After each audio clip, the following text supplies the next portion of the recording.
আসসালামু আলাইকুম। আশা করি আপনারা সকলে ভালো আছেন। আমি ভালো আছি। তো আমরা যারা গরু পুষি বা গরুর খামার আছে বা গরু লালন পালন করি, তো আমরা গরুকে হাজার ঘাস, দানাদার খাবার, অন্যান্য খাবার দেই না কেন? কিন্তু গরুকে যদি আমরা খড় না খাওয়াই, মানে খড় দিতেই হবে। যদি আপনি একটু অল্প হলেও খড় দিতে হবে। খড় ছাড়া গরু আসলেই সেটা ইম্পসিবল হয়ে দাঁড়ায়।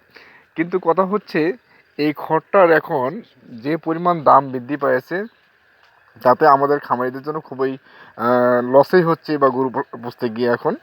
যাই হোক, আমার কিছু জমি বন্ধক থাকার কারণে আমি খড়ের সমস্যায় ভুগতেছি এই কয়েক বছর থেকে, 1 বছর থেকে। ইনশাল্লাহ সামনের বছর থেকে হয়তো বা এটা আর থাকবে না। কিন্তু খড় গরুকে খাওয়াইতে হবে, অল্প পরিমাণ হলেও খাওয়াইতে হবে। যাই হোক, আমি খড় কেনার জন্য এক বাসায় গিয়েছিলাম।